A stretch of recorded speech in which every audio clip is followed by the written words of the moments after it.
Thank you for being here. We are here to announce a very important arrest of two defendants in connection with a horrific shooting that happened 7/10 of a mile from here, a short walk in front of Jack's Bar at Kensington and Allegheny. This is a shooting in which two young men jumped out of a car and shot 9 people. 9 people. As I understand the facts, there were something like 51 fired cartridge casings located and placed in evidence on this case. It has been a minute since this happened. This occurred in November of 2022, but thanks to some incredibly good work by the Philadelphia Police Department, the Gun Violence Task Force, we are able to announce today that both of the individuals responsible for this horrific shooting are now in custody and are facing very, very serious charges. Fortunately, none of the 9 victims died. However, these young men turned that location into a war zone and shot 9 people in the back, in the side, in the leg, wherever they could, with zero regard for anyone who was out there on that day. I do want to acknowledge that we have with us some distinguished guests. We have with us ADA Bill Fritzy of the Gun Violence Task Force. He is the chief of that unit. ADA Alyssa Amoroso, and that is A-L-Y-S-S-A, Amoroso, A-M-O-R-O-S-O, who is the prosecutor closest to this prosecution from the Gun Violence Task Force. Captain James Kearney, that's K-E-A-R-N-E-Y, I hope, did I get that right? Is here from the Philadelphia Police Department on behalf of the Shooting Investigation Group, and he is here with members of his team. He will be introducing them when Captain Kearney is able to speak. We have Council Member Mark Squilla with us, Council Member Jim Harity, 2 members of what I think they call the Kensington Caucus. Is that what we call it now? We have Carlin Crawley with us, who is the Chief of Staff for Council Member Ketsi Lozada, another member of the Kensington Caucus. This is a group of City Council people who have been in close communication, not only with the Philadelphia Police Department, but with our office, with whom we have been meeting privately for months to see what we can do to come up with additional solutions to the issues that we face in Kensington. We also have ADA Deborah Watson-Stokes, who is a senior advisor and professional developments advisor in the office, and she also works on special projects. Many of those special projects are ultimately about gun violence. And then last but not least, we have First Assistant Robert Listenby, who is here. So very briefly, what is the Gun Violence Task Force? The Gun Violence Task Force has existed for about 20 years. It is a cooperation between the Attorney General's office, meaning their agents, and the Philadelphia District Attorney's office, meaning our lawyers. And it exists because the truth is that the illegal trade in guns and a lot of activity that involves violence and guns travels beyond the county line. Often the gun shows are elsewhere. Often parts that are obtained for the purpose of putting together a polymer gun or an illegal gun are purchased elsewhere and are assembled within the city of Philadelphia.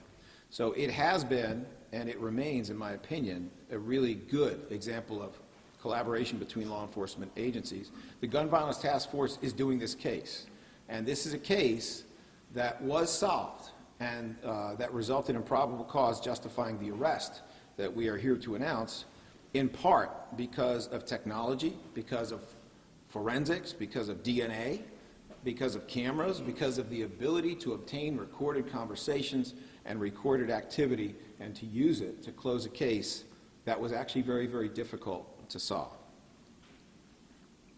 So as I mentioned earlier, this occurred at Jack's Bar. So we are clear, that's basically SEPTA.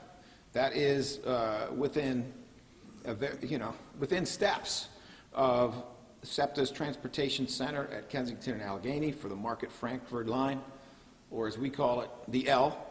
Our office has charged this case and will vigorously prosecute it. As in all cases, we have directed our Victim Witness Services office to reach out to all people affected and to try to provide whatever services we can. Without further ado at this time, I would like to call forward first Captain Kearney, and then Mr. Fritzy, and Ms. Amoroso will address some specifics of the case, and then I will come back up to introduce our distinguished representatives from City Council. Captain Kearney. Good morning. Thank you, D.A. Krasner, for inviting the police department here today. I'm here to explain that I am James Kearney, the captain of the Shooting Investigations Group. I have that honor, and I'm here with Sergeant Vince Nowakowski, Detective Tom Summergy, and Detective Matt Didak.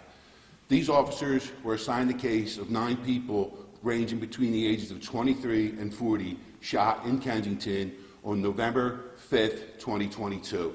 And my message is to let everyone know that the police department, with the resources, the technology, and the collaboration that we have with the AD's office, Gun Violence Unit, the U.S. Marshals, the ATF, the DEA, the probation, parole, and prisons, we were able to bring this case in. These detectives were determined, they were persistent, they had integrity, and they brought this in and we will hope and assume for a successful prosecution. One adult male was arrested yesterday. He is currently in custody. There is a second male juvenile who is in custody in the western part of the state, and he will be brought down next week to face these charges. I will then turn it back over to D.A. Krasner. Good morning, everyone. Today's case is yet again another example of collaboration, and I want to thank the police department, especially the Shooting Investigation Group that works tirelessly on their cases, but has allowed Gun Violence Task Force and the DAs who prosecute the cases for that unit to assist in these investigations, and that really is the centerpiece here.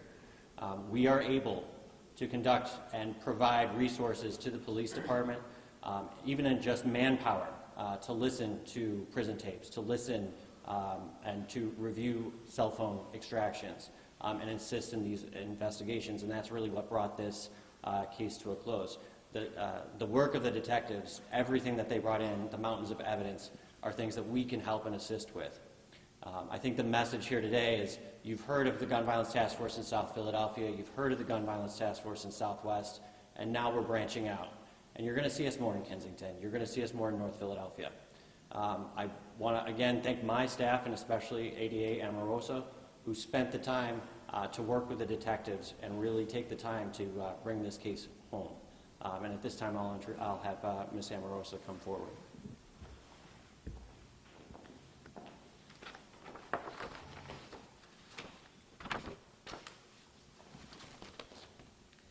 Good morning. My name is Alyssa Amoroso, and I'm an Assistant District Attorney assigned to the Gun Violence Task Force.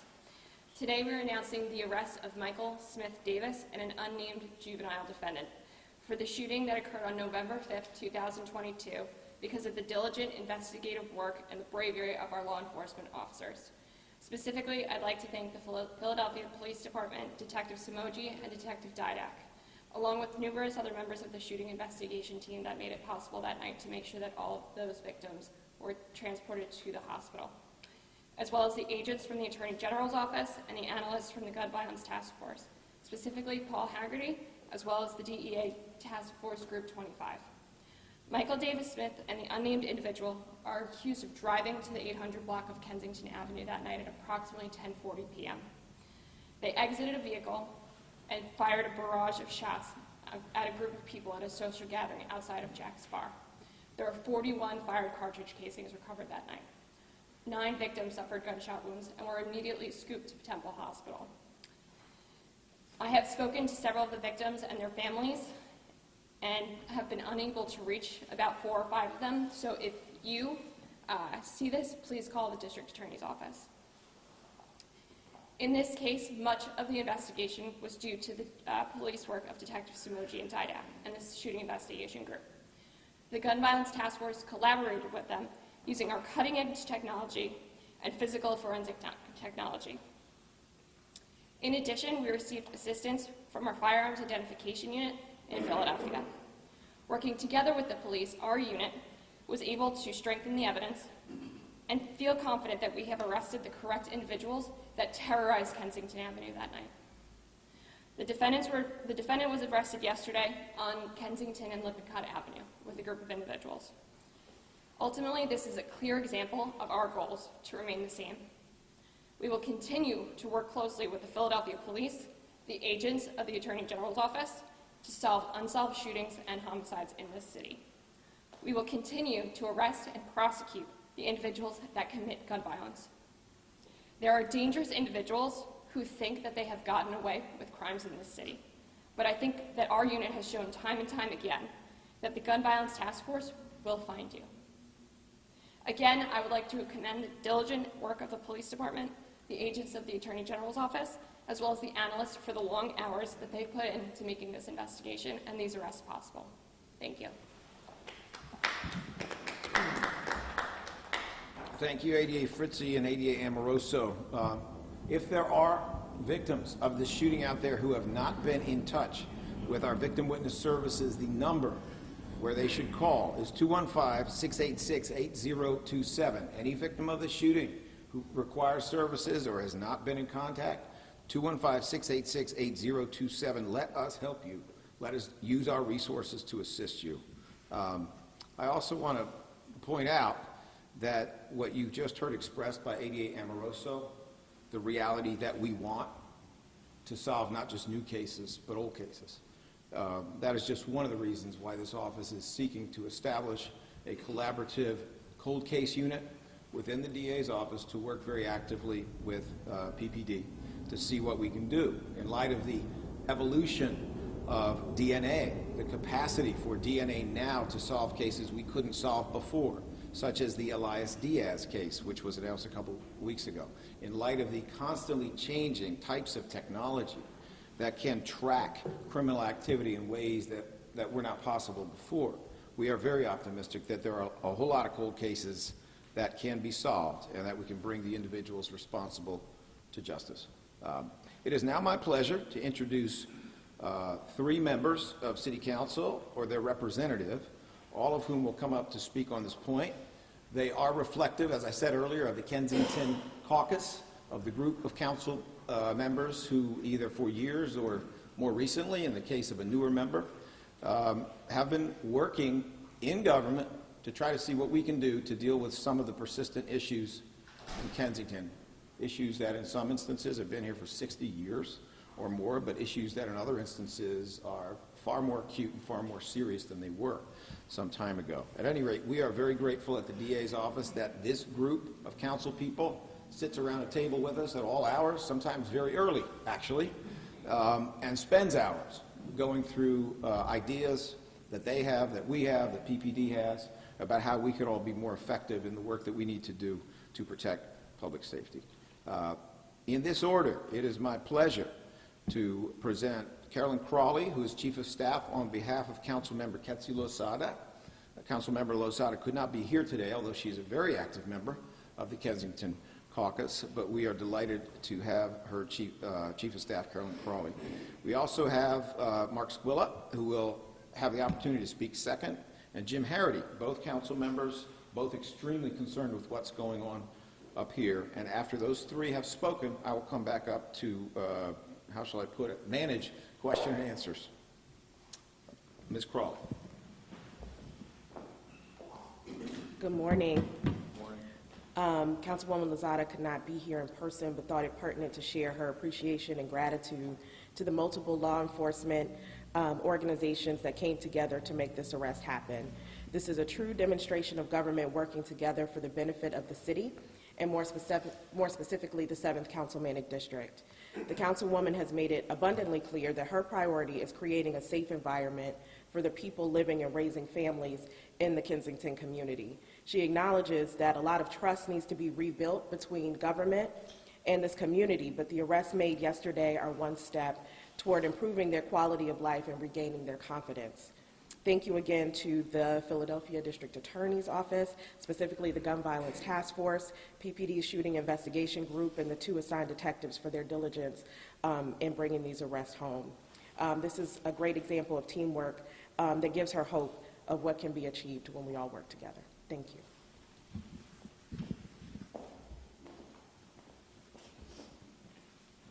Good morning, everyone. Councilmember Mark Squilla, the 1st District, one of the members of the Kensington caucus. We All members, Councilmember Driscoll, Lozada, myself, Councilmember Harity, all represent parts of the Kensington area. Today is, I believe, is a great day. It shows what collaboration could do. Working with our great workers here at the Police Department, the District Attorney's Office, the Attorney General's Office, the Gun Violence Task Force. This shows you, if we break down silos, what we as a city can accomplish and really bringing public safety to making that a true priority for not only the Kensington area, but the entire city of Philadelphia. This is an exciting moment because we heard a great announcement yesterday with the Deputy Police Commissioner Rosario, who's going to be stationed and focused on this community, but also understanding One Philly and the mayor's message of everybody working in the same direction, bringing resources from all the departments together to be able to solve these crimes. When people hear that incidents happen, say nothing is going to happen, they're not going to find the guys and nobody's going to get in trouble. Consequences are now, you hearing, there are consequences for these actions. These actions that take place today will have consequences and they're going to be prosecuted to the full extent of the law, right? And that happens with this collaboration and coordination between all the departments. Nobody could do this alone, and it's the collaboration that's going to be needed ongoing to really continue to give people hope, and not only Kensington, but the entire city of Philadelphia, when they really see how we as a city are attacking public safety and the lawlessness that is out there. So today, it's a great day for me as a council member with my colleagues, with the District Attorney Krasner, his staff, and the police department, the Attorney General's office, and everyone who's involved in this, knowing that as we work together, more and more hope will be established in these communities, and then public safety and the feeling of people could go outside, feel free to live in their communities, and no matter where they live, they will be safe in the city of Philadelphia. So thank you so much, and great job. Good morning, everyone. I'm Councilman Jim Harity. As my colleagues stated, we are all members of what we are calling the Kensington Caucus. For far too long, this neighborhood that I live in, I live literally a block from Jack's Bar. I know the people that hang at Jack's Bar. They are my neighbors. They are the residents of Kensington. And as my colleague said, this is just one piece of a big puzzle that we are now putting together. But I feel hope for the residents of Kensington, because this is what happens when government works together, when they come together with a mission. And our mission is to clean up Kensington, to make Kensington the kind of place that people want to live. I've been living here for over 16 years. My wife has been in this neighborhood for 50 years. The neighbors need a break. They are good people. They are just scared. They cannot leave their homes. And this just goes to show you that we're not going to stop.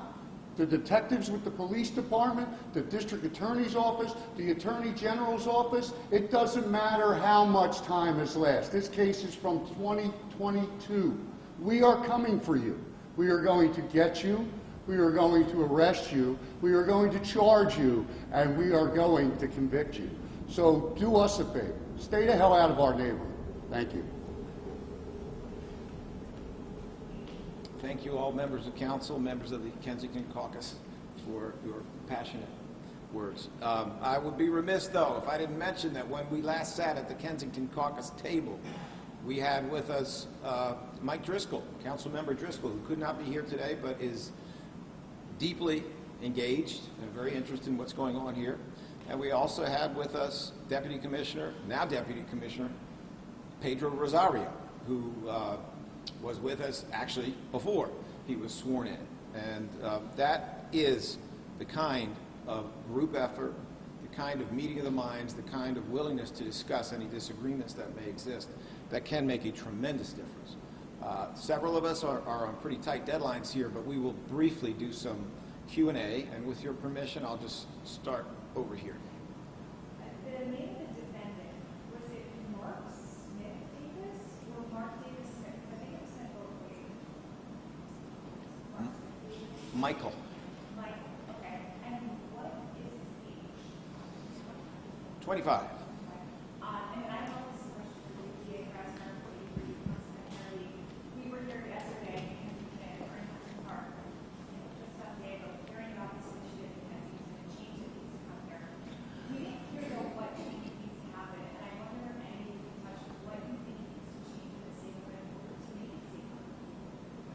Well, I think I will be the briefest, but I will invite all members of council if they care to jump up to say what they think.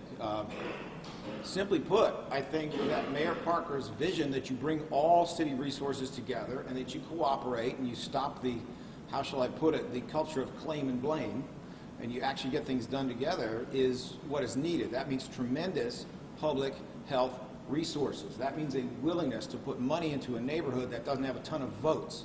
Let's be blunt about it. That's the reality of part of what has happened up here for a very long time. So long as we are willing to bring modern law enforcement and modern prevention, bring housing, as long as we are willing to bring everything else that makes a community whole, we could see this community, which has been suffering for 60 years and suffering terribly since the opioid crisis hit and since the pandemic hit, we could see this community change in very, very positive ways. I'll step back and defer to my brothers and sisters in council. Listen, Can you go near the mic, please? I'm sorry. Thank you. We are, you know, the Kensington Caucus, our whole purpose is to make sure that the residents of Kensington feel safe. As I've stated before, this has not happened overnight. It will not change overnight. But what you have is a commitment from the council people, the mayor, the district attorney's office, the police department. We are going to do whatever it takes to make this neighborhood safe again, a place where kids can walk to school without having to see and face the trauma that they face. But it's going to take, as they said, everybody rowing in the same direction. The services have to be wrapped around. Crime is only one problem here in this neighborhood. We have a myriad of problems. But what we're looking at is how do we bundle services to not only get rid of the crime, but to also help the people struggling with addiction out there. The point is not to send them to jail for crimes that we know are drug-related, to support their habit, like retail theft and other things. What we want to do is charge them with the crimes that they're committing so that we can actually steer them into the alternative programs so that maybe one day they'll actually have a life. And for us, that's what it's about. It's just about coordinating, coming together, stop all the blame, stop pointing the finger at everybody, and let's just do the work and get this stuff done. And that's what we're about. That's what the Kensington Caucus is about. Ketsi Lozada, I call her the fireball. You know what I mean? She's ready. Mark is ready. Mark's been doing this for a long time. He has been fighting this fight longer than anybody on city council. You know, and I've been in meetings where this man sat there and got beat up for something that was beyond his control. But now we have a coalition. We have the means to do this. We have the programs.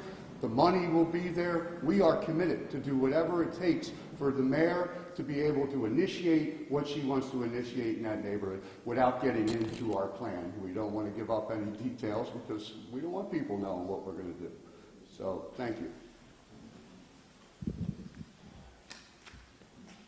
Councilmember Squilla, I'm going to reiterate what Councilmember Harity said, because you could have, there is a feeling right now, not only through city government, but through the communities of hope.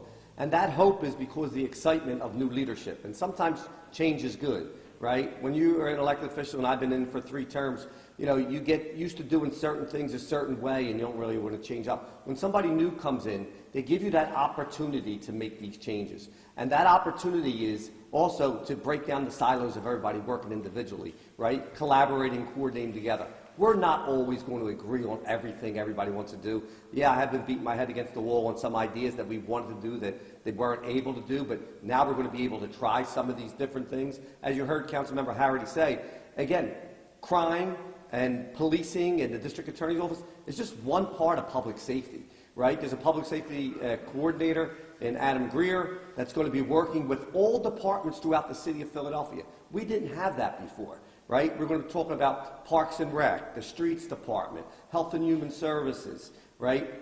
Every L&I, health, everybody will be collaborating on public safety in a neighborhood. When you come into a community, it's just not about having police go arrest somebody, but there's an abandoned house that needs to be boarded up. You board it up. There's lights that are out that need to be fixed. You put the lights on. You clean the streets. You see Clip riding around here, cleaning up the neighborhood. That coordination and collaboration gives people hope. That's what we're seeing right now. That's the difference than what we had before. And so now you're starting to see some of these actions in place. Yes, tomorrow you're not going to see Kensington live and all the stores open back up and people shopping up and down the avenue. But next year this time, you're going to see a big difference. And and we had to be held accountable if that doesn't happen. We didn't have this collaborated effort before. We're building that collaboration now. It's going to take a little bit of time, but you're going to see it. You feel it. I feel it.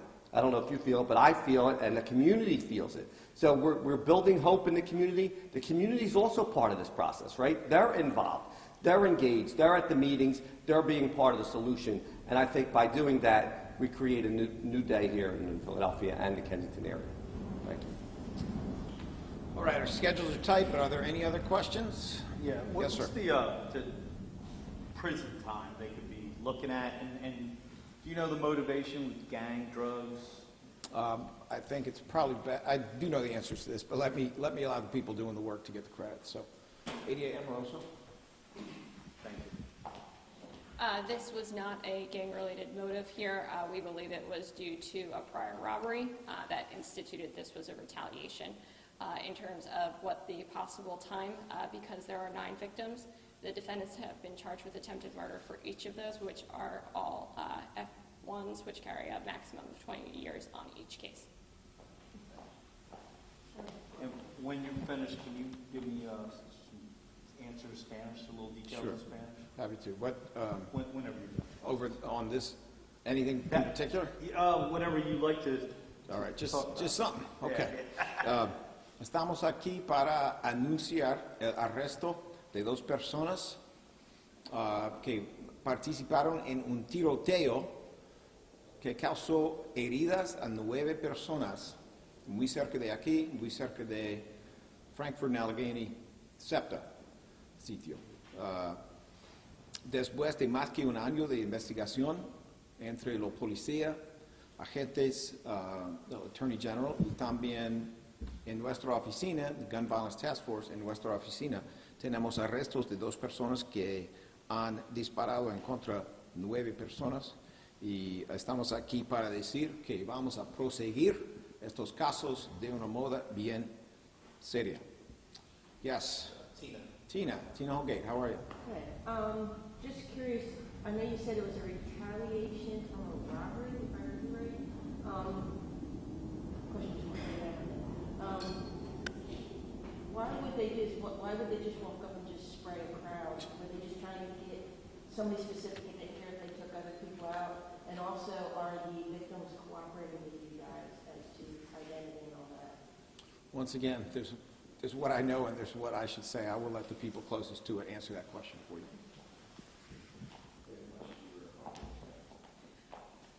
It's our understanding that it was targeted. However, they did not particularly care how many people they were going to injure or seriously injure that time when they were taking that retaliation at the time.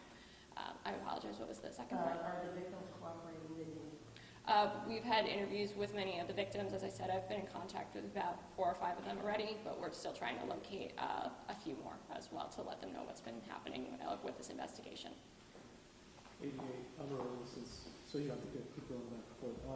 So the juvenile, I know you can't say his name, but is he or she charged already? I know you mentioned attempted murder for the defendants. Is that one of the charges that the juvenile's facing? Are there any other charges? The juvenile will be brought down next week for the charging, so he has not been charged as of right now. Okay. And then this is for Larry Krasner. The 15th Street station shooting from last night. Any updates on the 16-year-old who was shot in the head, his condition, and any idea on motive for that, why they opened fire on the platform? And similarly to this question, did they fire randomly into the crowd and strike the teen that was injured, or was it targeted for some reason? You know, how many teens or young people were there? Captain, do you want to address that? Please. The shooting investigations group is currently handling that case. It came in last night. The victim is extremely critical, and we're hoping for her to survive. But like I said, extremely critical. There was a lot of video recovered from down on the SEPTA platform, which does depict our shooter, who withdrew a gun and fired. Our victim appears to have not been involved in any altercation prior to, It just seemed to be on the platform himself and when he was struck by the bullet. That case is very much active, and our people are still out there as we speak. And, any sense of how many young people were on the platform at the time? I know Several. Yeah, there were several young people on the platform. All right, are there any other questions at this time? Yeah, Krasner, could you get your comment on shooting on the sector platform last night? Sure. Well, as Captain Kearney of the Shooting Investigation Group has indicated, there's a very active investigation going in relation to a severely harmful shooting that occurred between two young people at 15th Street. We know that there were quite a few people around. We know that the injuries are extremely serious.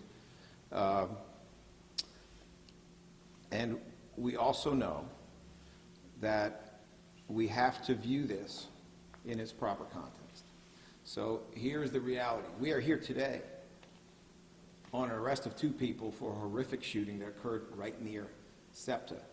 And we are also on this day dealing with the reality that before we got here, there was a shooting that occurred on a SEPTA platform on 15th Street in Center City, Philadelphia. These are frightening. These are terrible things. But I think what today stands for is that there is a vigorous investigation, there's a capable investigation, there is a very collaborative investigation that goes on when these cases occur. It also stands for the fact that SEPTA has remarkable cameras. They have one of the best camera systems in the city. It is, to put it mildly, foolhardy to do anything illegal that is going to be covered by those cameras. We have seen this time and time again. There are a lot of cases that get solved because they occur at or near SEPTA. And so, you know, anyone who is thinking about getting into conflict, anyone who is thinking about engaging in criminal activity of any sort, you're going to get caught. You're going to get locked up. You're going to get prosecuted vigorously, as my office has done time and time again. And you're going to be facing hard time, because that's what you should get if you're committing those kinds of acts in that situation. Having said that, I do also want to be clear about this. The reality is part of the reason that there is a lot of attention on SEPTA is that those cameras are there. And it is that the news, and I don't say this in any way to be critical, heavily covers things that occur on SEPTA. Leslie Richards, the CEO of SEPTA, informed me, I'd say a couple of weeks ago, that by their calculation, the number of crimes actually occurring on SEPTA is less than 1% of the crimes that are occurring in the city. And there are strong indications that the amount of crime on SEPTA is actually going down. We need to be able to hold two ideas. One idea is that over the last 2 years, violent crime has improved. The other idea is that we need to work even harder to make even more progress. Both of these things are true. The context is true, and the fact that these horrific incidents have happened is true. And I'm really happy to say that I'm standing up here with people who could not be more serious about the encouragement that comes from progress, but also redoubling our efforts to make more progress. All right, we have to go. So many places to be. One more question. Just to piggyback off of that, hours before this teen was shot, your office filed a suit to block a law that would potentially strip you of your authority over crimes on SEPTA property. And hours later, the 16-year-old was shot. Can you comment specifically, in light of that, your suit and the press conference you held yesterday around this time, in light of this shooting? Sure. I will do so, but briefly, because we all have places to go. So that is not actually a SEPTA law. That is a law that says an unelected prosecutor can grab pretty much any case they want against our will in 80 to 95% of the city. It's dressed up in a costume as if it's a SEPTA law, but if you read it and realize how vague it is, and then you look at the definitions provided, it's not just SEPTA, it's anything within 500 yards of SEPTA. That is one tortured, stretched interpretation, but it's an interpretation that is in that hot mess of a law. So that is really not about SEPTA safety at all. SEPTA safety would mean investing in SEPTA, which certain people in the legislature from a certain party refuse to do. They also refuse to look at what is happening in SEPTA across the county line, because it's not about that. What it's actually about is erasing Philadelphia votes in one of the most consequential election years that we have ever seen. We always have vigorously prosecuted SEPTA cases. The fact is that 92% of the criminal matters that SEPTA sends us are charged by us. That is A, a very high percent, and B, it happens to be the same percent as my predecessors. They also charged about 92% of those cases. When the cases are solid, we charge them. So the notion that we are not vigorously prosecuting these cases is nonsense. Today is further proof of that. And the idea that that's actually about SEPTA is false. That is actually about erasing 155,102 votes that were cast for the prosecutor. They wanted to make these decisions, and doing it in one city only because of who lives in that city. All right. I do have to roll one last because we just got here. Can you say anything about charges for the SEPTA shooting? On that, and Yes. then Melissa, do you want to? For the SEPTA shooting. He mentioned last last night. night. Okay. It is a very active investigation. The health of the victim is extremely precarious at this point. Obviously, the usual charges look like they would apply, and those usual charges would include attempted murder if the victim survives. They would include aggravated assault as a first-degree felony if the victim survives. If the victim does not survive, those charges would include murder. Could you say it in Spanish? Sure. Los cargos posibles que existen en este caso que pasó en la plataforma de SEPTA incluyen homicidio, asalto agravado, y si el víctima sobrevive, podían incluir un esfuerzo para matar, pero que no tuvo éxito. All right, thank you.